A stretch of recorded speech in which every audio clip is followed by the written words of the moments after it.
Bismillahirrahmanirrahim. Alhamdulillah sudah mulai on. Kita mulai dulu menandai teman-teman yang yes.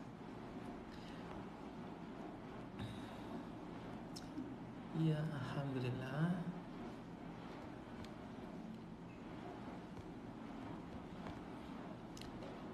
Hatiku merayu rindu, kasihku padamu syahdu. Engkaulah buah hatiku, engkaulah kekasih.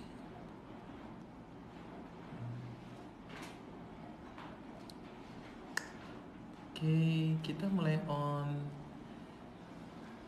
Yes, kita mulai terhubung dengan internet.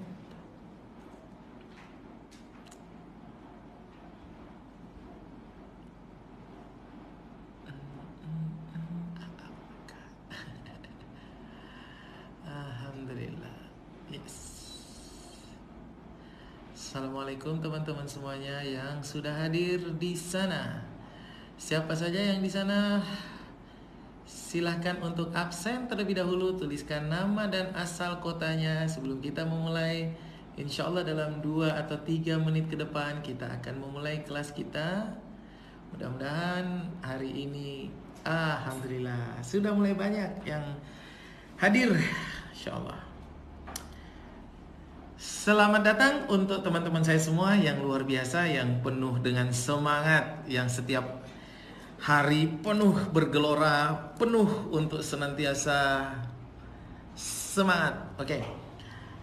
Bu Nurjana, yes, owner dari Barikli. Oke. Pak Gunawan Azam, Pak Adam Ibrahim, assalamualaikum.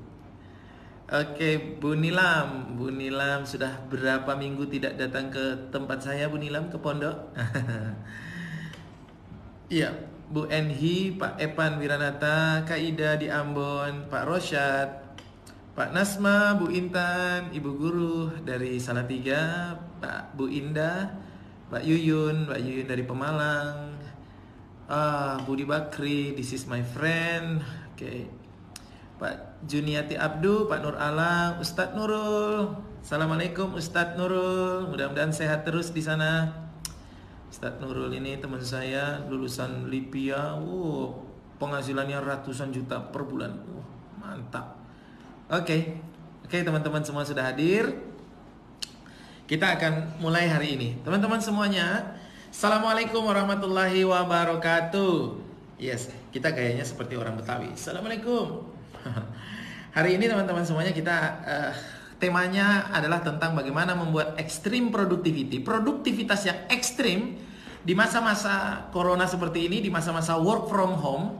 Kita meningkatkan produktivitas kita agar tetap bisa menghasilkan, agar tetap bisa mendapatkan sesuatu yang baik. Alhamdulillah saya sudah 2 minggu atau 3 minggu ini work from home. Jadi saya tidak kemana-mana. Saya dari awal di Solo, ya ada keluar kota 1-2 hari, tapi selalu di Solo setiap hari. Dan alhamdulillah saya melakukan beberapa pivot bisnis karena beberapa bisnis yang tidak bisa jalan, lalu kemudian saya membangun bisnis baru. Dan alhamdulillah sekarang sudah 2 minggu membangun bisnis baru dan dapat untunglah laba sehari 3 juta bersih ya. Ini saya akan menaikkan jadi 5 juta per hari. Dan itu bisa kita lakukan semuanya. Kita siapapun kita bisa. Jadi dapat 2 juta bersih laba per hari atau 3 juta bersih laba per hari. Jadi kalau 3 juta per hari itu mudah-mudahan kalau dalam 30 hari ya kita bisalah dapat 75 sampai 100 juta walaupun dalam masa-masa seperti ini. Saya melakukannya. Saya bikin video-video e-course ya. Alhamdulillah itu sangat laris, tetap produktif. Tapi saya nggak akan bicara soal e-course, saya nggak akan menawarkan e-course saya juga, saya tidak akan, karena ini kajian kita malam hari ini luar biasa malam ini nih. Hari ini saya akan berbicara tentang bagaimana membangun pribadi yang punya ekstrim produktivitas yang sangat tinggi di masa-masa seperti ini, di masa-masa sedang turun, di masa-masa ekonomi sedang jatuh, sedang amblas, di masa-masa orang tidak jualan, di masa-masa seperti ini bagaimana cara kita ekstrim productivity. Oke. Dan ada 13 langkah sederhana yang teman-teman semuanya nanti bisa menjiplak, bisa mengkopas, copy paste, bisa mencontek, dilakukan dan disesuaikan dengan kondisi teman-teman semuanya. Hasilnya dari kajian kita malam hari ini adalah teman-teman tahu bagaimana cara meningkatkan produktivitas, dan hasilnya lagi teman-teman mempraktekannya, dan hasilnya lagi teman-teman bisa meningkatkan produktivitas, bisa mendapatkan hasil yang jauh lebih banyak, baik omset, baik profit, baik hasil apapun, kebaikan dan lain sebagainya. Oke, apa 13 langkah yang akan kita lakukan untuk menjadi orang yang punya produktivitas yang sangat ekstrim? Punya produktivitas yang sangat ekstrim berarti mendapatkan hasil yang luar biasa, mendapatkan hasil yang sangat luar biasa. Walaupun di masa-masa seperti ini, saya melihat teman-teman saya banyak sekali di masa-masa work from home, ya karena hanya di rumah. Akhirnya yang terjadi adalah ya tidak ada yang mengawasi, tidak ada yang memberi perintah, tidak ada yang, akhirnya ada yang tidur-tiduran, banyak yang membuang waktu untuk scroll FB, baca-baca status, stalking di Instagram, nonton-nonton YouTube, drama Korea, banyak memberikan atau banyak melakukan aktivitas-aktivitas yang tidak produktif sehingga hasilnya juga tidak ada. Ingat, di masa-masa seperti ini yang harus kita lakukan adalah kita harus melipat gandakan produktivitas kita. Kalau di masa seperti ini, di saat kondisi sedang berat, ekonomi sedang turun, tapi kemudian produktivitas kita menurun, hancurlah kita teman-teman. Apa yang harus kita lakukan ketika di masa-masa seperti ini? Kita harus melipat gandakan produktivitas kita. Itu hal yang wajar. Kalau di keadaan normal kita produktivitasnya biasa-biasa, kita mendapatkan misalnya 50 karena keadaannya normal, produktivitasnya biasa-biasa.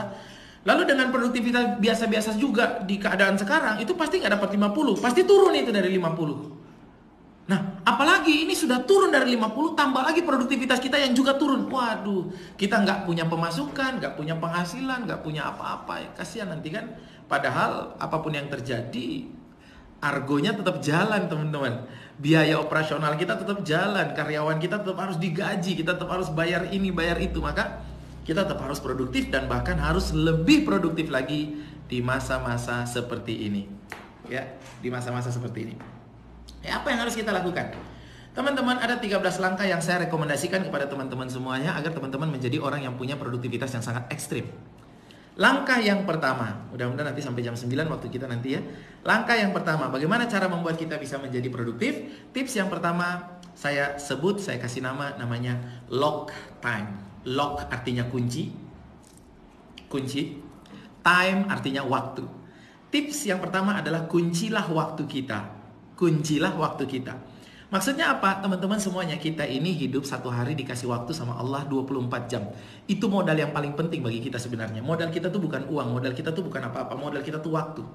Kalau ada orang bilang bahwa time is money, waktu itu adalah uang. Oh tidak, salah. Time is not money. Time is more than money. Time itu lebih penting dan lebih mahal daripada uang. Kenapa? Karena uang bisa dicari, uang hilang bisa kita cari lagi. Tapi kalau waktu sudah berlalu, waktu tidak akan pernah kembali lagi. Waktu itu sifatnya salah satunya adalah irreversible. Tidak dapat dikembalikan. Maka kalau sudah hilang dari kita, 5 menit kemarin atau 5 menit yang tadi barusan kita memulai, itu nggak bisa kembali lagi. Maka kita harus menggunakan 24 jam yang diberikan oleh Allah sebagai modal ini sebaik-baiknya agar kita bisa mendapatkan hasil yang luar biasa. Kita semua dikasih modal yang sama 24 jam. Dan ada yang dengan 24 jam itu dia bisa berhasil mengelola beberapa perusahaan. Dengan 24 jam itu juga dia bisa mengisi pengajian di mana-mana. Dengan 24 jam juga dia bisa beraktivitas dengan keluarga. Dengan 24 jam juga dia bisa punya aktivitas sosial. Dia bisa melakukan banyak hal. Tapi ada orang yang dengan 24 jamnya untuk mengurusi dirinya sendiri, bahkan dia tidak sanggup untuk menjadi produktif. Kita memiliki sama 24 jam, yang membedakan adalah bagaimana cara kita menggunakannya. Maka tips yang pertama yang harus kita lakukan agar menjadi produktif adalah mengunci setiap detik, mengunci setiap menit, mengunci setiap jam kita. Orang-orang umum, orang-orang biasa, orang-orang umum, ingat kata-kata saya, orang-orang umum biasanya mereka bekerja, menggunakan waktu bekerja dari jam 9 pagi sampai jam 5 sore. Betul nggak? Orang-orang biasanya bekerja dari jam 9 pagi sampai jam 5 sore. Mungkin mereka berangkat kerjanya jam 8, mungkin mereka berangkat kerjanya jam 7, tapi mulai produktifnya biasanya jam 9 sampai jam 5 sore. Kalau sudah pulang sampai di rumah, kalau sudah habis maghrib, mereka sudah santai, sudah tidak lagi berproduktif. Orang-orang umum bekerja dari jam 9 sampai jam 5. Kita sebut 9 to 5. 9 to 5. Kalau kita ingin menjadi orang-orang umum, kalau kita pengen menjadi orang rata-rata, caranya sederhana. Bekerjalah dari jam 9 sampai jam 5. Lalu kalau orang sukses gimana? Orang sukses itu bekerjanya dibalik, jam 5 sampai jam 9. Jadi kalau kita mau sukses, kita harus merubah jam kerja kita dari jam 5 sampai jam 9. Bukan jam kerja, maaf. Jam produktif kita dari jam 5 sampai jam 9. Jam produktif bukan berarti kerja terus, bukan. Intinya dia berproduktif. Dari jam 5 sampai jam 9. Mulai jam 5 dia sudah mulai beraktivitas, mulai jam 5 dia sudah berproduksi, sampai jam 9 malam. Sedangkan orang-orang umum, orang-orang biasanya, orang-orang yang menjadi orang rata-rata, mereka bekerja dari jam 9 sampai jam 5 sore. Saya dulu waktu kerja di Jakarta, saya dikasih sebuah buku, bukunya menarik sekali. Bukunya judulnya 48 plus, 48 plus. Buku itu dikatakan di dalamnya bahwa kalau kita bekerja 1 hari 8 jam, 1 hari 8 jam, dan rata-rata orang umum itu bekerja 1 hari 8 jam. Bener nggak orang kalau kerja itu 1 hari 8 jam? Bener kan? 1 hari itu orang bekerja 8 jam. Berarti kalau kita bekerja dalam 1 minggu itu berarti 6 hari. Berarti 8 jam dalam 1 hari, kerja selama 6 hari, berarti total dalam 1 minggu kita bekerja 48 jam. Di dalam buku itu dikatakan kalau kita bekerja 48 jam dalam 1 minggu, maka hasil dari pekerjaan kita itu hasilnya hanya cukup untuk survive, bertahan hidup, menjadi orang-orang rata-rata. Maka kalau kita ingin menjadi orang di atas rata-rata, kita perlu memberikan tanda plus di belakang 48 jam itu.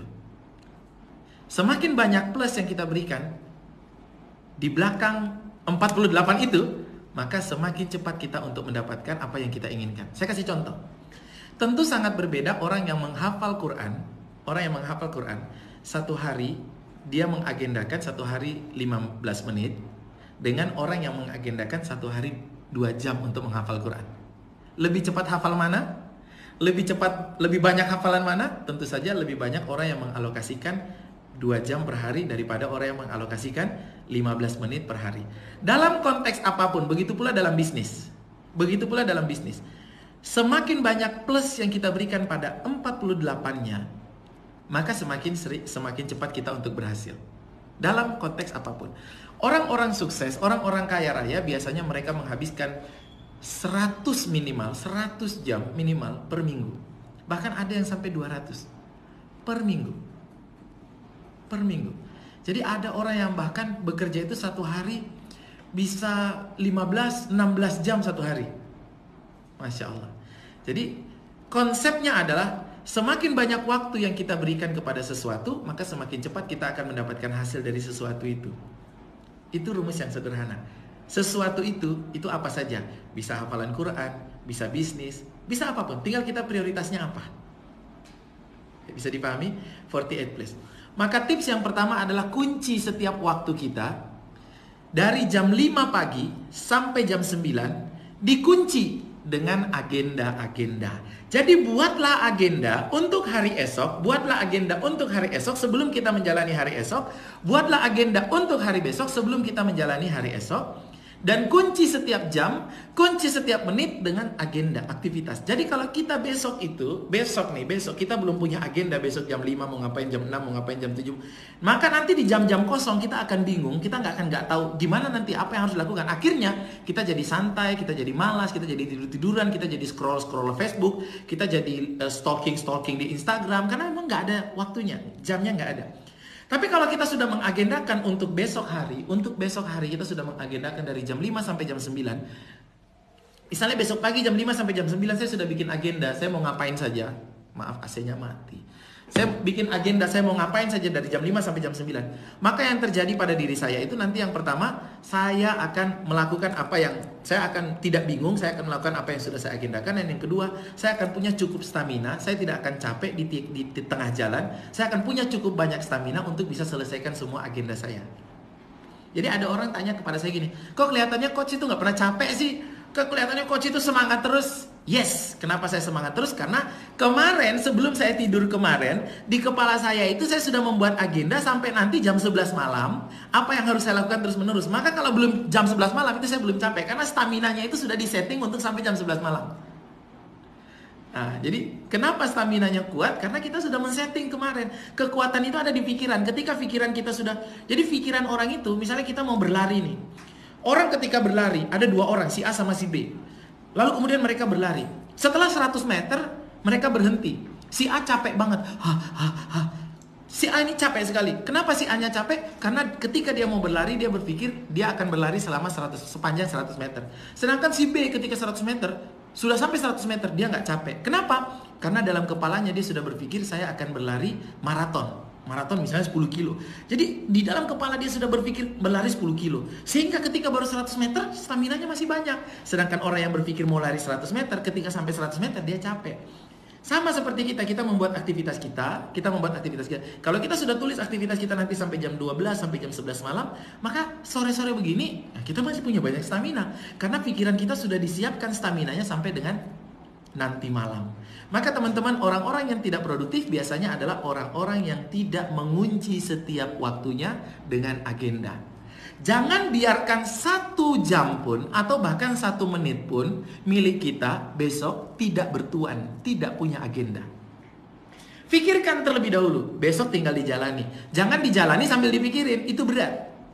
Dipikirkan sekarang, dijalaninya besok. Biar kerjanya nggak double pikirannya.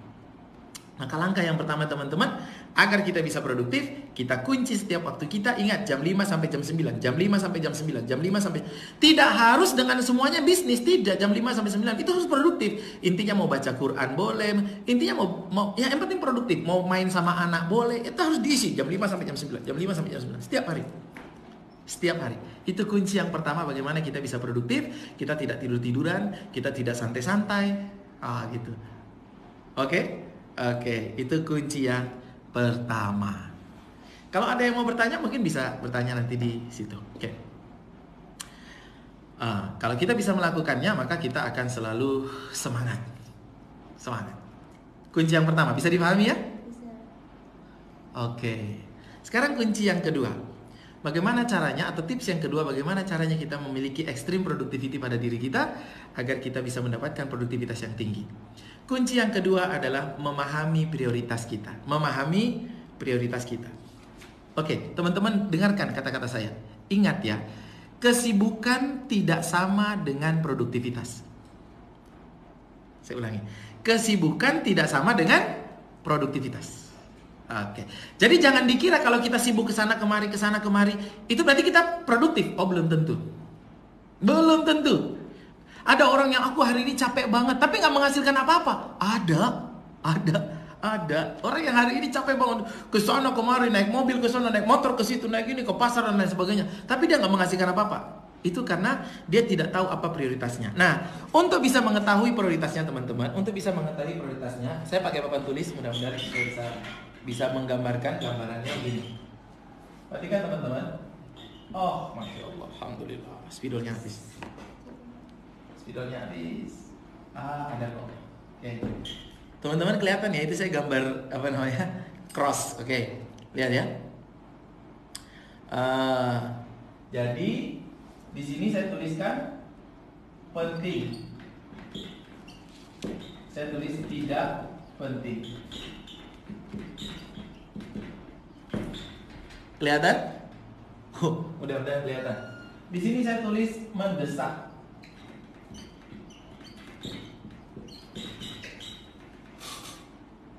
Ya Allah, tidak kelihatan. Di sini tidak mendesak. Teman-teman nggak kelihatan ya? Ini dia. Saya hapus dulu.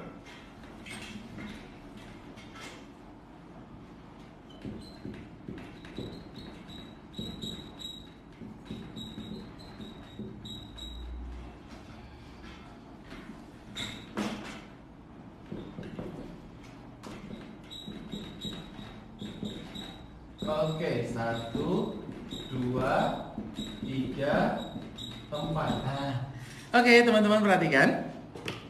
Di depan itu saya tuliskan, ini penting, ini tidak penting. Ini mendesak, di bawahnya ini tidak mendesak.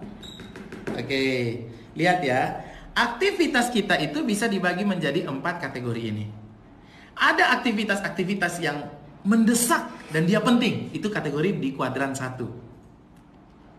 Ada aktivitas-aktivitas yang mendesak tapi tidak penting. Dia mendesak tapi tidak penting. Ada juga aktivitas-aktivitas yang tidak mendesak tapi penting. Dan ada aktivitas yang tidak mendesak dan tidak penting. Semua ada aktivitasnya. Aktivitasnya itu semua ada. Oke. Nah, teman-teman semuanya, kita perlu untuk memahami bahwa semua aktivitas kita itu tidak semuanya penting dan mendesak. Kita harus fokus kepada aktivitas menjalankan aktivitas di kuadran 1. Untuk aktivitas di kuadran 1 kita harus fokus. Kerjakan itu, fokus. Sedangkan aktivitas yang kedua yang kalau semua sudah masuk ke dalam list to-do list kita, apa yang harus kita lakukan, kuadran 1 kita sudah melakukan semuanya. Baru kemudian kita melakukan setelah semuanya di kuadran 1 bisa dilakukan, baru kemudian kita melakukan yang di kuadran 2. Di kuadran 2 itu hal-hal yang tidak penting tapi dia mendesak. Tidak penting tapi dia mendesak. Nah, ini harus kita manage. Harus kita atur, harus kita kelola. Bagaimana hal-hal, aktivitas-aktivitas yang tidak penting, tapi dia mendesak, dia harus dilakukan sekarang. Tapi dia mendesak. Misalnya aktivitas yang penting, aktivitas yang tidak penting tapi mendesak.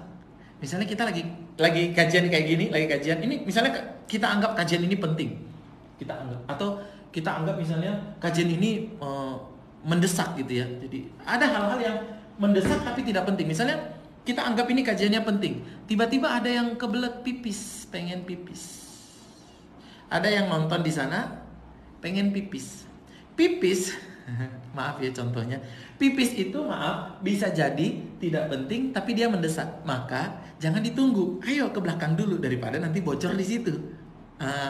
Jadi aktivitas-aktivitas yang kedua yang harus kita manage adalah dia tidak penting tapi dia mendesak. Kita harus di dalam aktivitas kita harus cari celah bagaimana memasukkan aktivitas-aktivitas yang mendesak ini dalam aktivitas-aktivitas kita yang penting dan mendesak. Sedangkan aktivitas yang ketiga yang tidak penting, tidak mendesak tapi penting, tidak mendesak tapi penting, itu bisa untuk didelegasikan.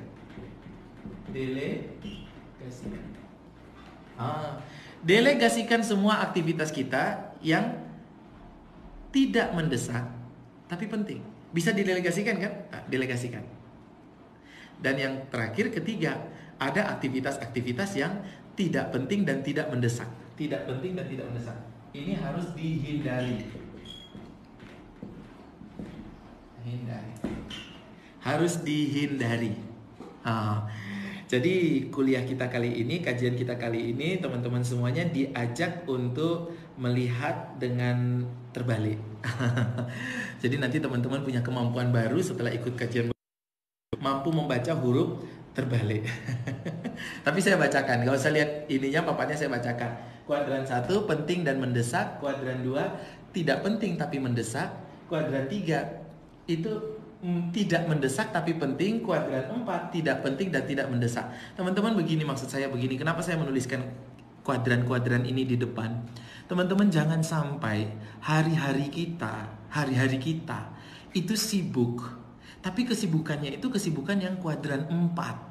Kita banyak sibuk, banyak aktivitas, tapi aktivitas yang kita lakukan seharian itu adalah aktivitas yang sebenarnya tidak mendesak dan tidak penting. Itu yang membuat kita menjadi tidak produktif.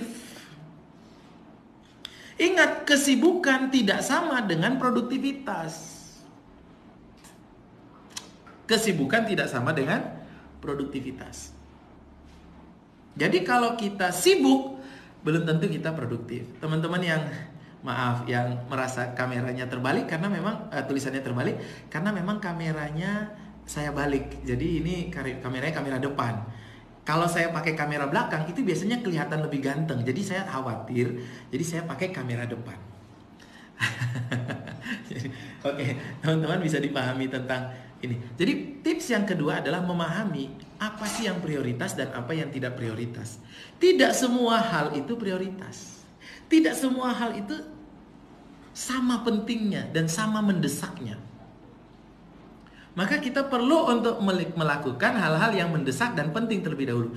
Maka penuhi agenda kita, lock time kita, kunci waktu-waktu kita dengan mendahulukan aktivitas-aktivitas yang mendesak dan yang penting. Oke. Jangan sampai aktivitas kita itu penuh seharian dengan aktivitas yang tidak mendesak dan juga tidak penting. Kalau itu terjadi, maka kita nggak ada hasil. Kerjanya nggak ada hasil. Oke. Maka kecerdasan yang kedua kita untuk bisa produktif, menghasilkan hasil yang banyak adalah kita dengan mengetahui mana yang produktif, mana yang penting dan mana yang mendesak. Oke. Jadi teman-teman sudah mulai terbiasa ya untuk membaca terbalik. Ya. Jadi itu step yang kedua. Apa tadi step yang kedua? Memahami prioritas. Karena tidak semua kesibukan adalah produktivitas. Tidur itu juga sibuk, teman-teman. Kamu misalnya ada teman kita nelpon, kamu sibuk, tak telepon dari kemarin gak diangkat-angkat. Kerjanya apa sih? Wah gitu. Apa sih, sibuk apa sih? Wah, aku tuh sibuk. Pagi aku bangun terus tidur lagi, terus makan tidur lagi. Ya sibuknya turu, gelundang-gelundung ke sana kemari. Itu juga sibuk. Tapi apakah tidur-tiduran itu produktif? Belum tentu. Kecuali dia memang pekerjaannya adalah dengan tidur dia dibayar. Berarti itu sangat produktif sekali kalau dia tidur. Tapi kalau dia tidur dia tidak dibayar dan tidak mendapatkan apa-apa, maka dia melakukan hal-hal yang tidak penting dan tidak mendesak. Kalau ada orang yang sering tidur-tiduran, terus malas-malasan, terus berarti yang terjadi pada dirinya adalah dia pasti nggak melock time-nya dan pasti dia juga tidak memahami prioritasnya. Jadi kita lock time kita, isi setiap waktu kita, setiap jam kita jangan sampai dibiarkan untuk tidak bertuan, tidak beragenda. Dan agendanya itu pun harus agenda-agenda yang penting dan mendesak terlebih dahulu. Oke, jadi jangan sampai agenda kita tidak ada, dan kalaupun ada, isinya adalah yang tidak penting dan tidak mendesak. Oke, itu tips yang kedua. Sekarang yang ketiga, step yang ketiga, bagaimana supaya kita memiliki produktivitas yang sangat tinggi. Oke, saya akan menghapus ini terlebih dahulu, teman-teman.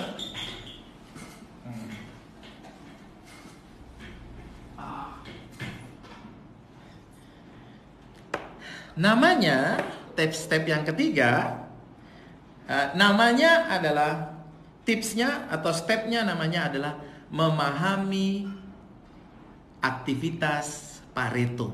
Memahami aktivitas Pareto. Pasti teman-teman sering dengar atau pernah dengar kata Pareto. Oke, saya akan jelaskan tentang Pareto. Teman-teman semuanya, mungkin teman-teman sudah ya sering dengar atau pernah mendengarkan tentang Pareto. Saya akan menjelaskan. Pareto itu nama orang. Nama panjangnya Vilfredo Pareto. Vilfredo Pareto. Jadi begini, munculnya hukum Pareto ini berawal ketika si Pareto ini atau Vilfredo Pareto ini berjalan-jalan di Inggris. Lalu kemudian dia melihat tanah atau lahan-lahan sawah yang produktif di Inggris. Itu ternyata 80% lahan itu dimiliki oleh para bangsawan-bangsawan Inggris. Orang-orang yang bergelar Sir, Lord. Mereka lah yang memiliki itu, lahan-lahan itu. Lahan-lahan itu dimiliki oleh. Jadi hanya sedikit orang itu bangsawan-bangsawan itu sebenarnya. Tapi mereka memiliki banyak sekali lahannya. 80% lahan yang ada di Inggris dikuasai hanya oleh 20% orang.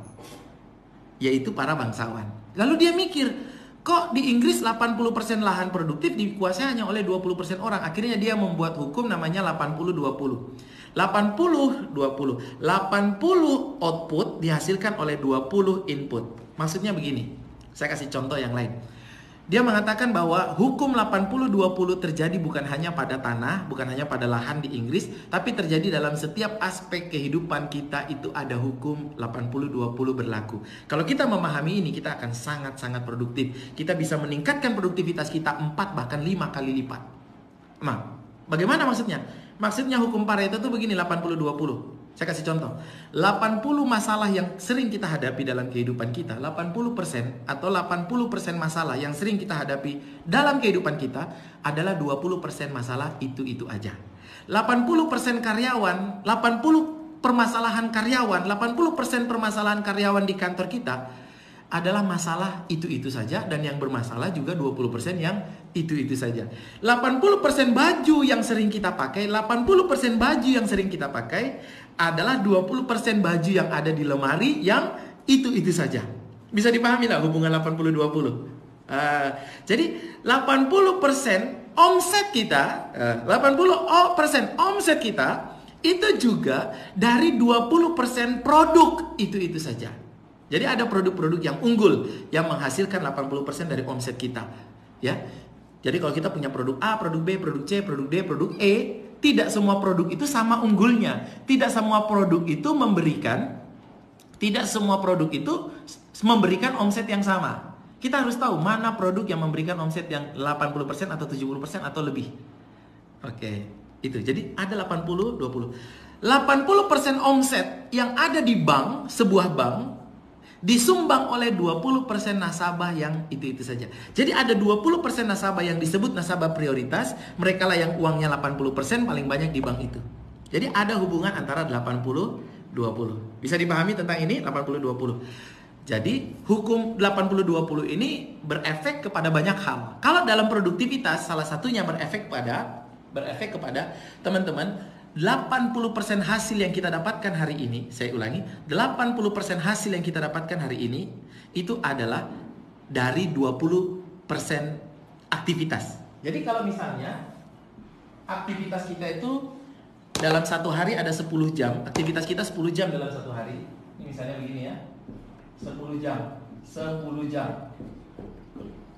Nanti kita bagi 1, 2, 3, 4, 5. 1, 2, 3, 4, 5. Oke. Jadi aktivitas kita itu ada 10 jam. 1, 2, 3, 4, 5 itu berarti 2 jam. Nah, lalu kita dapat hasil. Misalnya kita dapat hasil omset kita. Omset kita dalam hari ini, misalnya ini hari Senin. Hari Senin misalnya kita dapat omset misalnya 2 juta omset atau 10 juta omset 10 juta. Oke, omset 10 juta. Maka 80% dari omset 10 juta, 80%-nya berapa dari 10 juta? Iya, 8 juta. 8 juta itu dihasilkan dari 20%. 20% saja jam buka toko, atau 20% saja aktivitas, atau 20% saja pembeli tertentu. Mungkin reseller atau distributor tertentu. Jadi aktivitas kita, anggap saja kita tuh aktivitas 10 jam, tapi sebenarnya dari 10 jam itu kita kerja sebenarnya hanya 20% yang menghasilkan 80%. Sedangkan yang 8 jam sisanya atau 80% jam sisanya itu sebenarnya hanya menghasilkan hasil yang 20%, yang sedikitnya. Mudah-mudahan teman-teman gak bingung. Jadi 20% waktu kita menghasilkan yang 80%-nya, yang menghasilkan 80%-nya dari 10 juta. Sedangkan 80% aktivitas kita itu, ya jadi kalau misalnya kita berangkat kerja, itu paling aktifnya itu di antara 10 jam, aktifnya paling 2 jam. Yang benar-benar kita kerja, yang benar-benar ada deal, yang benar-benar ada closing, yang benar-benar. Sedangkan yang 2 jam yang yang 8 jam sisanya itu hanya memberikan hasil 20%. Oke. Kalau begitu teman-teman, dalam satu hari kita ini, teman-teman coba bayangkan kita seharian ini. Seharian ini anggap aja aktivitas kita 100%. Dari pagi sampai malam ini 100%.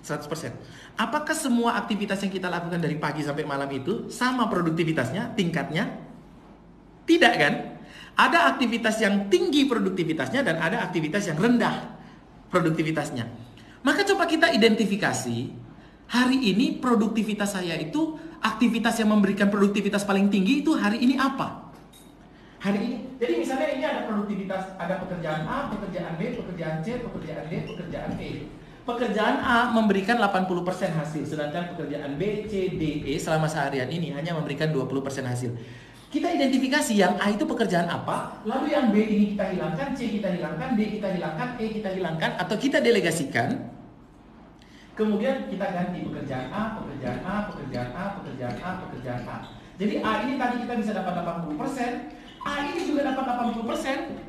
Bisa dipahami nggak? A ini dapat 80%, A ini dapat 80%, A ini juga dapat 80%. Berarti produktivitas kita jadi 400% dalam satu hari. 400%. Kita bisa meningkatkan 5 kali produktivitas kita selama kita bisa mengidentifikasi apa aktivitas yang paling berpengaruh, paling memberikan efek paling besar dalam hasil yang kita inginkan. Tidak semua aktivitas memberikan hasil yang sama besar. Susah nggak teman-teman? Angel ya. Mudah-mudahan teman-teman coba nanti diulang materi ini, nanti diulang supaya teman-teman bisa memahaminya. Jadi saya itu teman-teman, saya tidak melakukan semua hal teman-teman. Saya tidak melakukan semua hal. Ada hal yang saya delegasikan, ada hal yang saya hindari karena dia tidak memberikan hasil. Ada hal yang bisa saya manage, oke saya lakukan tapi sedikit. Tapi saya fokus, ingat fokus pada hal yang penting dan mendesak. Karena penting dan mendesak itulah yang poin A ini, yang pekerjaan A. Dan itulah yang memberikan saya hasil paling banyak. Maka saya seharian itu mengerjakan itu terus. Mudah-mudahan teman-teman paham. Tidak semua aktivitas kita itu memberikan hasil yang sama.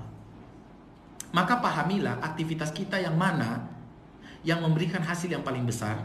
Lalu aktivitas yang lain dalam waktu pekerjaan kita itu didelegasikan, disingkirkan, dimanage atau diapain lah, disuruh orang lain kerjakan. Lalu kemudian kita fokus mengerjakan hal yang benar-benar memberikan hasil yang paling banyak.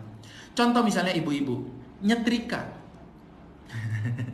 Nyetrika itu menurut saya penting tapi nggak mendesak nggak ya? Mendesak tapi nggak penting ya. Delegasikan aja lah gitu. Kalau nyetrika itu aktivitas yang paling menghabiskan waktu. Mending kasih laundry aja lah gitu loh. Bayar sekilo berapa gitu. Ya. Jadi kalau ada suami-suami yang masih istrinya disuruh nyetrika, aduh istrinya pasti nggak produktif banget tuh. Iya kan? Mbok diganti dengan aktivitas lain yang memberikan produktivitas yang lebih gitu loh. Jadi ibu-ibu, maaf ya ibu rumah tangga. Menurut saya ibu rumah tangga itu manajer dari rumah tangga. Ibu rumah tangga atau seorang istri itu manajer rumah tangga. Ingat ya, yang namanya manajer itu punya anak buah. Nggak mungkin dia disebut manajer kalau dia nggak punya anak buah. Itu nggak mungkin. Yang namanya manajer itu memanage orang. Anak buahnya siapa? Ya anak buahnya harus ada kodimatnya. Harus ada pembantu rumah tangganya. Jadi kalau ibu itu manajer rumah tangga, pekerjaannya adalah memastikan semua pekerjaan rumah tangga itu beres. Tapi ingat, memastikan itu tidak harus mengerjakannya sendiri. Nah, itu contoh Pareto. Memastikan itu tidak harus mengerjakannya sendiri. Memastikan itu selesai bisa dengan mendelegasikan. Iya kan? Maka pekerjaan-pekerjaan yang tidak memberikan produktivitas yang tinggi, kalau bisa delegasikan minimal. Atau hindari, atau kita manage lah minimal tuh. Nah, jadi kita manage lah. Jadi itu contoh bagaimana produktivitas. Jadi kalau ada orang yang aktivitasnya sibuk, tapi sibuknya nggak produktif, ya dia capek tapi nggak menghasilkan. Ya, oke ya, bisa dipahami. Mudah-mudahan teman-teman paham. Ini susah nggak sih memahami Pareto ini? Enggak lah ya, insya Allah paham ya. Kalau nggak paham tolong nanti diulangi untuk yang bagian ini, bagian nomor 3. Jadi memahami tentang Pareto. Jadi ini ada hubungannya loh. Nomor 1, log time, membuat agenda. Tapi nggak boleh sembarangan membuat agenda. Harus tahu prioritas. Nah itu hal yang kedua, memahami prioritas. Nggak boleh agenda-agenda yang tidak penting itu dimasukkan ke dalam agenda kita. Itu nggak boleh. Aktivitas yang penting itu nggak boleh dimasukin. Nah untuk memastikan ini prioritas dan tidak, kita harus memahami Pareto. Biar kita tahu, oh ini penting, ini enggak, ini memberikan hasil besar, ini enggak. Yang tidak memberikan hasil besar, delegasikan. Berikan kepada orang untuk mengerjakan, atau kita tidak mengerjakan sama sekali. Bisa dipahami ya? Itu yang ketiga. Yang keempat. Namanya, tipsnya namanya Parkinson Law, atau hukum Parkinson. Hukum ini mengatakan begini, teman-teman semuanya. Hukum ini mengatakan begini. Kalau kita punya pekerjaan, ada 2 pekerjaan kita. Misalnya hari ini kita punya 2 pekerjaan. Pekerjaannya adalah nyuci dan nyuci dan ambil paket di JNE. Misalnya kita hari ini libur, kita nggak punya acara. Kita punya waktu luang 8 jam dan kita cuma punya 2 pekerjaan yang harus dilakukan. Hukum ini mengatakan teman-teman, kalau kita punya dua pekerjaan yang sebenarnya bisa diselesaikan dalam 1 jam, dua pekerjaan yang sebenarnya bisa diselesaikan dalam 1 jam, tapi karena kita punya 8 jam luang, maka biasanya dua pekerjaan ini akan selesai dalam 8 jam. Bisa dipahami gak ini? Ya, jadi saya ulangi, mudah-mudahan teman-teman paham. Kalau kita punya dua pekerjaan, dan sebenarnya pekerjaan ini, dua ini bisa diselesaikan dalam 1 jam sebenarnya. Kalau kita mengerjakan ya insya Allah 1 jam selesai. Tapi karena kita punya 8 jam luang, nganggur 8 jam, nganggur 8 jam, maka biasanya dua pekerjaan ini akan selesai dalam 8 jam. Maksudnya apa? Kita itu kalau nggak dikasih deadline, itu kadang-kadang suka mundur-mundur. Suka mundur-mundur. Maka dalam hukum Parkinson ini dikatakan teman-teman, semua aktivitas kita itu dikasih deadline. Kapan ini harus selesai, kapan ini harus selesai, kapan yang itu harus selesai. Semua aktivitas kita besok itu, ini hari Selasa, besok hari Rabu, kita sudah harus punya agenda dari jam 5 sampai jam 9 malam. Semuanya itu ini harus dikerjakan kapan, ada waktunya. Jadi bukan hanya dituliskan, nanti aktivitasnya 1, nomor 2, nomor 3, nomor 4. Oh bukan hanya dituliskan nomor 1, nomor 2, nomor 3, bukan. Tapi harus ada jamnya, ini harus dikerjakan kapan, ini harus selesai kapan, ini harus dikerjakan mulai kapan, dikerjakan siapa. Diatur. Teman-teman, saya menggunakan aplikasi namanya Google Calendar. Saya menggunakan aplikasi namanya Google Calendar. Saya menuliskan semua aktivitas saya dari mulai jam 5 pagi sampai jam 9. Jadi jam 6 itu saya sudah ada di sini di kantor, itu jam 6. Teman-teman, jam 6 itu di masa-masa work from home kayak gini, itu jam 6 saya sudah ada di kantor. Jam 9 saya baru pulang. Jam 10 saya masih ada aktivitas di rumah, masih bersih-bersih. Jam 11 saya tidur. Habis sholat subuh saya sudah olahraga, siap-siap jam 6 saya sudah ada lagi di kantor. Itu yang membuat produktivitas kita bisa tinggi. Tapi ingat, tidak semua aktivitas kita seharian itu penting. Kita harus cari aktivitas yang paling penting, aktivitas yang memberikan produktivitas kita yang tinggi. Itu yang membuat saya belakangan ini, saya jualan dan alhamdulillah bisa dapat 2 juta bersih tiap hari, 3 juta bersih tiap hari. Ini sebentar lagi insya Allah minggu depan saya sudah mulai masuk kepada 5 juta bersih tiap hari. Jadi labanya 5 juta tiap hari bersih. Kan lumayan teman-teman. 5 juta tiap hari, siapa yang mau ngasih kita di masa-masa kayak gini? Iya kan? Tapi ya itu, saya mengerjakan pekerjaan-pekerjaan itu. Mulai jam 6 saya sudah harus ada di pondok. Jadi jam 9 saya ngajar sampai jam 10 atau jam setengah 11. Jam 11 saya sudah duduk depan laptop mengerjakan pekerjaan-pekerjaan yang sudah saya agendakan, dan itu saya pilih sebagai pekerjaan yang prioritas karena itu memberikan hasil yang paling banyak. Ya lumayan. Jadi kalau bisa dapat minggu depan dapat 5 juta sehari kan ya berarti dapat 100 sebulan. Siapa yang mau ngasih? Kita nggak ada yang mau ngasih kita segitu, ya kan? Di masa-masa seperti ini kita harus putar otak gimana caranya. Ya. Nah, alhamdulillah sudah 2 minggu ini saya meningkatkan 2 bahkan 3 kali produktivitas saya dibandingkan hari-hari biasa.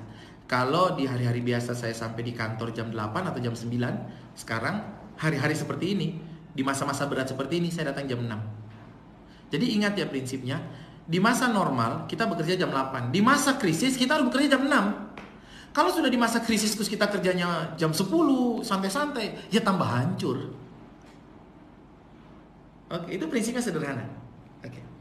Jadi yang keempat tadi namanya Parkinson Law atau hukum Parkinson. Bisa dipahami ya? Oke. Yang kelima.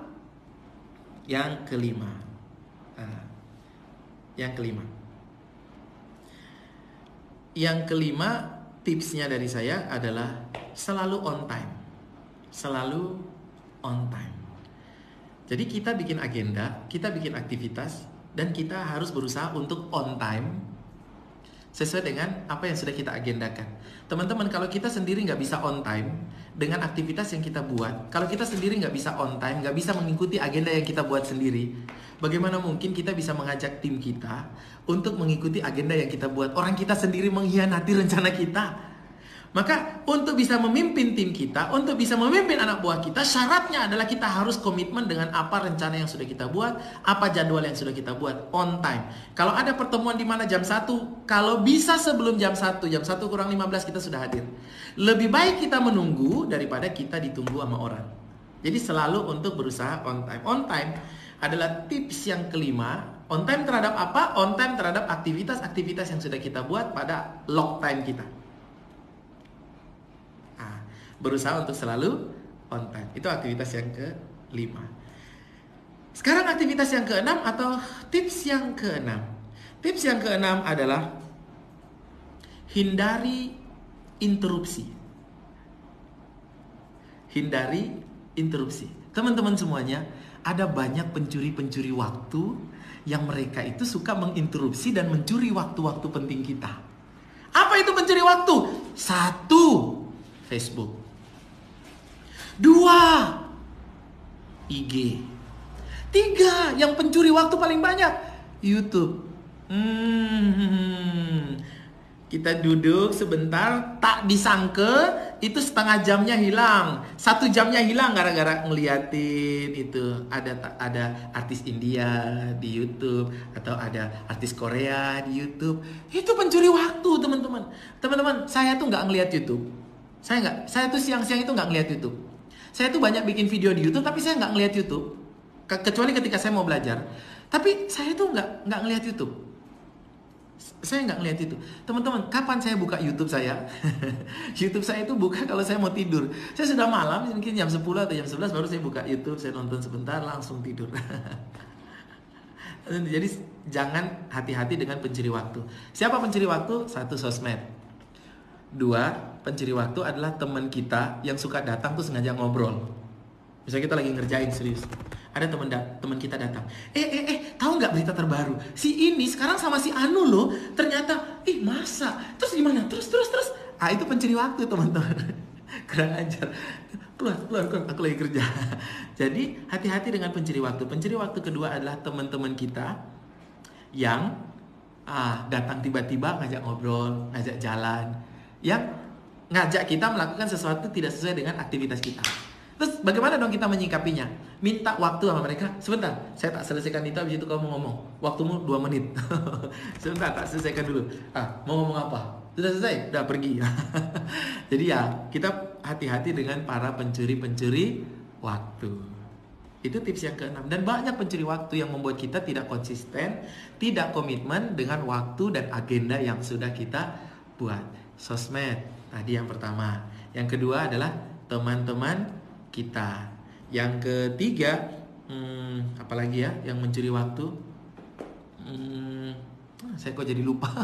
Udahlah, anggap aja 2 itu. Intinya pada poin ini kita perlu untuk komitmen dengan waktu yang sudah kita buat. Kita sudah lock setiap waktu kita dikunci, maka kemudian kita mulai mengerjakan apa yang sesuai dengan yang kita sudah kunci, yang sudah kita agendakan. Jangan biarkan pencuri waktu datang untuk mengambil waktu-waktu penting kita. Kita harus produktif. Yang ke berapa sekarang? Ini yang ke-6, sekarang yang ke-7. Yang ke-7. Teman-teman, sekarang ke berapa? Ke-6. Oke. Yang ke-6, optimalkan. Ke-6 tipsnya adalah optimalkan transition time. Optimalkan transition time. Teman-teman, dalam satu hari biasanya kita tuh punya namanya transition time itu sekitar 2 sampai 4 jam satu hari. Apa itu transition time? Waktu transisi adalah waktu berpindah. Waktu berpindah dari tempat A ke tempat B. TikTokan coach. Yes, siapa yang suka TikTokan itu? Ya, itu juga mencuri waktu. Kecuali TikTokan membuat dia dapat uang, maka lakukan itu terus. Tapi kalau TikTokan tidak membuat dia dapat uang, maka dia jangan TikTokan. Oke. Jadi poin yang ke-7 adalah optimalkan transition time. Transition time adalah waktu transisi. Waktu transisi adalah waktu satu di mana kita berpindah dari tempat A ke tempat B.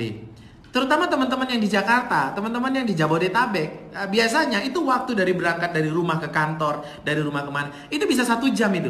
Nah, maka teman-teman jangan buang 1 jam kita itu.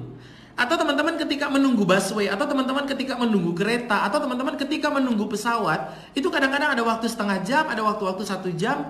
Dalam 1 hari 24 jam kita punya waktu transition time itu sekitar 2 sampai 2, kalau di kota besar itu bisa sampai 6 jam. Bayangkan kalau orang berangkat kerja di kota besar, itu bisa 1 jam atau 2 jam berangkat. Lalu kemudian pulang lagi 1 jam atau 2 jam balik. Itu waktu yang sangat penting. Coba kalau misalnya kita agendakan untuk membaca sebuah buku dalam waktu perjalanan kita ke kantor, ketika kita di busway atau ketika kita di kereta. 2 jam setiap hari kita gunakan ketika kita berangkat, 2 jam pulang kita gunakan untuk kita berangkat. Teman-teman, dalam waktu 1 bulan Masya Allah, kita bisa menghabiskan ini buku. Tapi kadang-kadang kita tidak mengoptimalkan transition time kita. Teman-teman, saya sering menunggu pesawat. Saya sering nunggu pesawat, kadang nunggu pesawat 1 jam. Dan kadang-kadang kalau naik pesawat yang merah itu kadang-kadang suka delay. Lalu kemudian kita nunggu 2 jam. Dan selama saya menunggu, saya tidak pernah kecewa ketika dia delay. Enggak, karena saya jadi punya banyak waktu. Kecuali saya sudah ada janjian harus ketemu orang di sana, datang jam berapa. Tapi kalau saya nggak ada janjian, pesawat itu delay, nggak ada masalah bagi saya. Nggak pernah ada masalah. Karena apa? Karena setiap hari saya kemana-mana, saya selalu bawa buku. Lalu kemudian transition time itu saya gunakan untuk membaca dan menulis, teman-teman. Kalau kebetulan saya lagi nggak bawa buku, maka saya akan buka YouTube. Saya cari di dalam YouTube itu ilmu-ilmu apa, santet, ilmu pelet, ilmu apa yang kita butuhkan. Saya cari ilmu-ilmu yang penting bagi kehidupan kita dan kita pelajari, teman-teman. Kalau kita bisa menggunakan optimalkan transition time kita dalam waktu 1 bulan, dalam waktu 2 bulan kita akan menguasai 1 buku atau 2 buku atau 3 buku, Masya Allah. Tapi kadang-kadang kita gunakan untuk hal-hal yang tidak penting. Transition time kita untuk tidur. Kalaupun kita tidur, ya enggak apa-apa, mungkin tidurnya sebentar. Tapi setelah itu kita bangun lagi. Minimal kita menulis apa yang harus kita lakukan, membuat agenda apa yang harus kita lakukan besok. Transition time itu waktunya banyak loh. Kita 24 jam kita. Di kota-kota besar itu mereka bisa sampai 4 sampai 6 jam itu terbuang hanya untuk transisi itu. Bayangkan 4 sampai 6 jam. Kalau kita bisa gunakan 4 sampai 6 jam itu dalam 1 bulan atau 30 hari, berarti kita punya 6 jam kali 30 itu kita punya 240 jam. Bayangkan 240 jam. Kalau kita belajar selling, kita belajar tentang jualan dalam 240 jam itu, bayangkan kita bisa jadi apa itu? Iya enggak? Nah, jadi teman-teman semuanya, kita perlu untuk mengendalikan diri kita. Aktivitas-aktivitas yang tidak menguntungkan, yang tidak membuat kita produktif, itu dikurangi, lalu diganti dengan aktivitas-aktivitas yang produktif. Bahkan termasuk waktu-waktu kita, optimalkan waktu-waktu yang transition time. Ini adalah tips yang nomor 7. Bayangkan, kita bisa sangat produktif. Nah, kalau di rumah, di work from home kayak begini, ini mungkin gak ada transition time, tapi yang ada adalah waktunya kosong semua nih. Nah, kita perlu memilih apa? Kalaupun ada transition time, kita perlu untuk menggunakan dan mengoptimalkan itu. Selalu kemana-mana bawa buku. Saya lihat orang-orang bule itu sangat beda dengan orang-orang Indonesia. Orang Indonesia itu kalau saya ketemu di bandara atau saya ketemu di kereta, itu ketika mereka di kereta itu semua buka HP lalu lihat TikTok atau lihat Instagram. Tapi orang bule itu kalau di kereta mereka baca buku, teman-teman. Baca novel, kita lihat. Jadi mereka produktif, teman-teman. Mereka mengoptimalkan transition time mereka dengan sangat baik. Maka lihat ya, kita tuh punya banyak transition time. Kalau dalam waktu-waktu normal nanti setelah corona, itu kita punya 2, 3, 4 bahkan sampai 6 jam transition time ketika kita di kota-kota besar. Kalau di kota-kota kecil sih berpindah dari satu tempat ke tempat lain mungkin nggak banyak, ya. Tapi kalau kota besar, itu banyak sekali. Maka kita gunakan itu dengan baik. Itu yang ke-7. Yang ke-8, supaya kita produktif, teman-teman, ketika kita membuat agenda, ketika kita melock time kita, tips yang ke-8 adalah batching task. Batch itu artinya mengelompokkan. Jadi teman-teman ketika membuat sebuah pekerjaan atau mengagendakan sebuah pekerjaan, kalau bisa pekerjaan-pekerjaan itu diagendakan per kelompok-kelompok. Contohnya begini, saya agendanya pagi ini saya pengen keluar ke pasar, terus habis ke pasar saya balik ke rumah mengerjakan pekerjaan, terus nanti siang saya ke pasar lagi. Nah, kalau kita bikin agenda kayak begitu, itu jadi nggak produktif.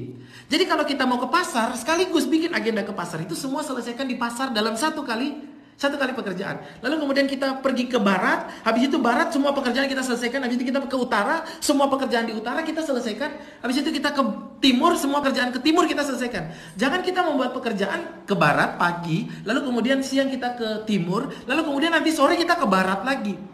Kalau kita tidak membatch, tidak mengelompokkan, akhirnya jadi aktivitasnya jadi tidak produktif. Kalau kita mau di depan laptop, maka semua aktivitas di depan laptop itu di batch jadi satu. Kalau kita mau di depan meja, semua aktivitas di meja dijadikan satu, dikerjakan sekaligus. Lalu kalau mau keluar sekaligus, semua selesaikan sekaligus. Itu dikelompokkan, teman-teman. Jadi kelompokkan pekerjaan agar kita menjadi lebih produktif. Nah, itu mudahlah untuk dipahami, insya Allah. Yang ke-9, teman-teman semuanya, agar kita jauh lebih produktif adalah neatness. Nomor 9 itu neatness. Apa itu neatness? Bersihkan tempat kerja.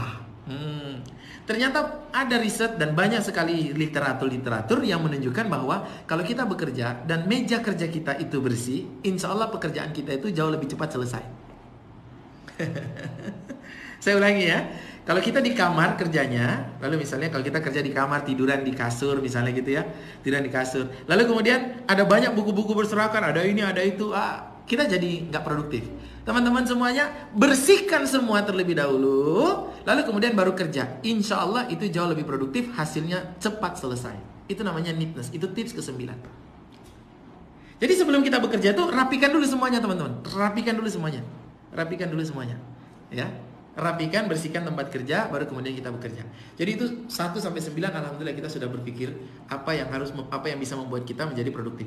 Nomor 1 tadi log time. Kita membuat agenda, kita berpikir apa yang harus kita lakukan. Teman-teman tahu nggak? Ketika kita membuat log time, ketika kita membuat agenda, 1 menit kita habiskan untuk membuat agenda. 1 menit yang kita luangkan untuk membuat agenda itu menyelamatkan 10 menit kita dalam bekerja. Saya ulangi, 1 menit yang kita habiskan untuk membuat agenda itu menyelamatkan 10 menit kita dalam bekerja. Jadi kalau nanti kita bikin agendanya misalnya 10 menit, itu berarti kita sudah menyelamatkan 100 menit kita ketika kita bekerja. 100 menit itu 3 jam.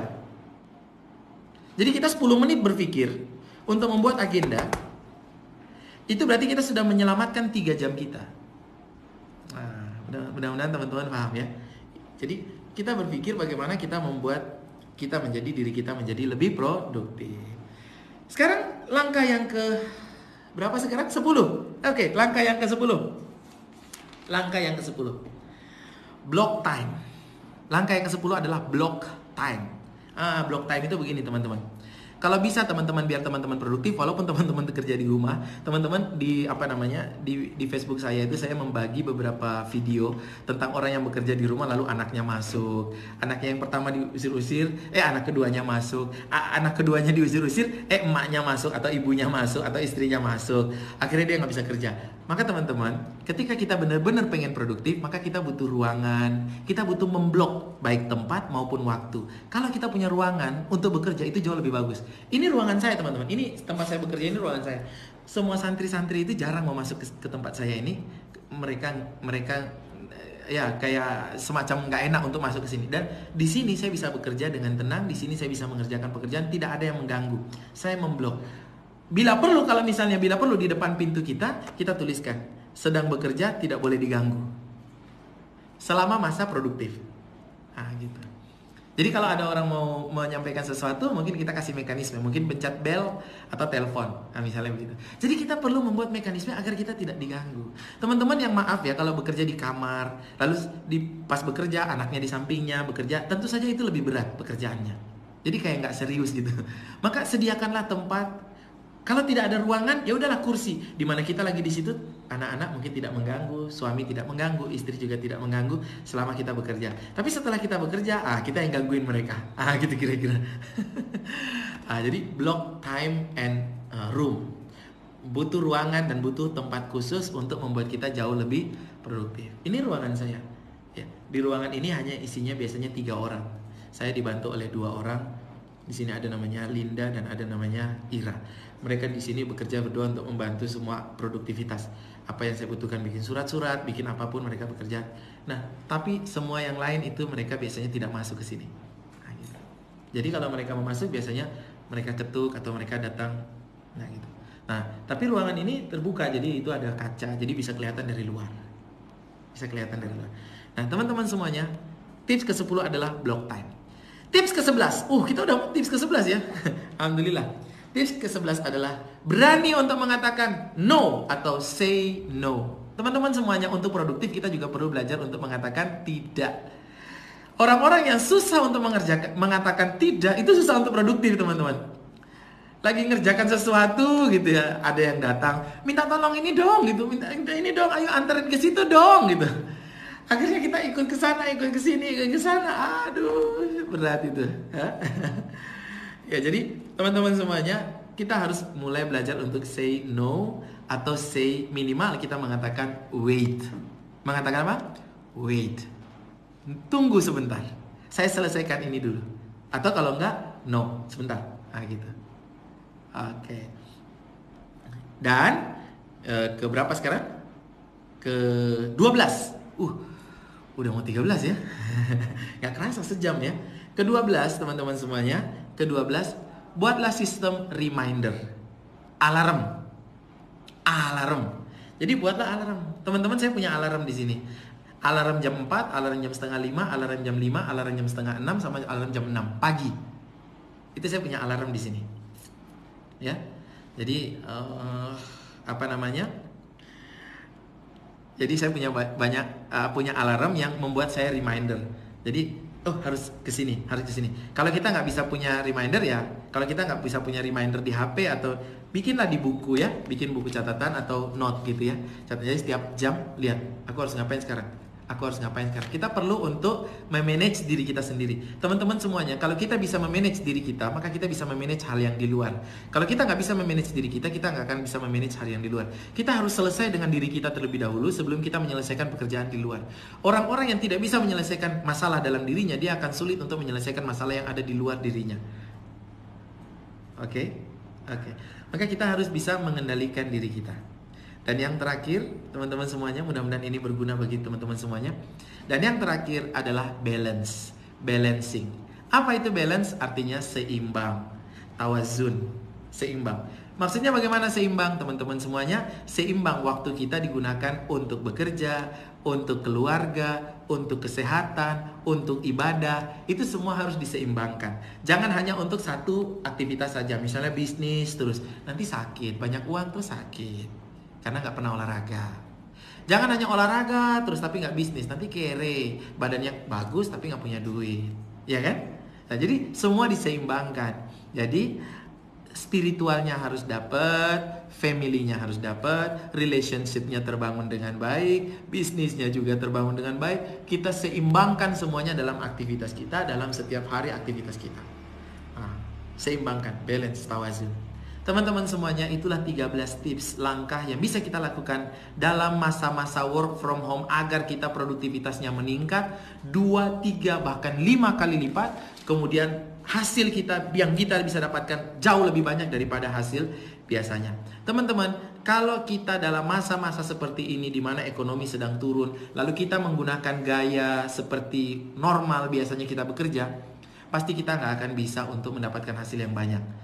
Di masa-masa seperti ini kita harus lebih keras lagi dalam bekerja, lebih keras lagi dalam berdoa, lebih keras lagi dalam berusaha, memaksa diri kita dan membuat rekor-rekor baru atas rekor diri kita yang kita buat sendiri. Kita harus membuat rekor-rekor baru, mengalahkan diri kita sendiri.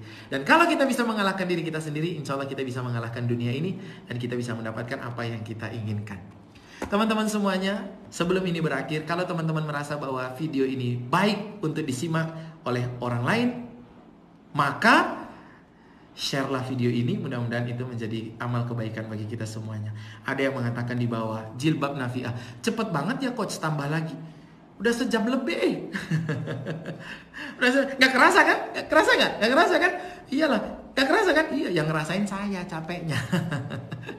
Oke teman-teman semuanya, besok insya Allah kita akan berbicara tentang tema yang lain, tentang bagaimana meningkatkan produktivitas, tentang bagaimana membuat kita menjadi orang yang jauh lebih bagus, ya. Insya Allah jam 8 sampai jam 9. Hari ini alhamdulillah, semoga ilmu yang kita pelajari kali ini bisa menambah produktivitas kita menjadi lebih baik. Ingat, di masa-masa seperti ini, di masa-masa ekonomi sedang susah, kita harus menambah produktivitas kita supaya ya kita mendapatkan hasil yang lebih bagus. Terima kasih kepada guru saya, Coach Imam El Fahmi. Coach Fahmi, Assalamualaikum. Ini saya muridnya beliau, saya banyak sekali belajar. Teman-teman, Coach Fahmi itu guru saya, jadi saya banyak belajar. Kalau teman-teman pengen hebat, belajar sama beliau. Terima kasih sudah datang, terima kasih sudah hadir, dan terima kasih semuanya. Sampai ketemu lagi, kita share ini kepada semuanya. Assalamualaikum warahmatullahi wabarakatuh. Sampai ketemu besok.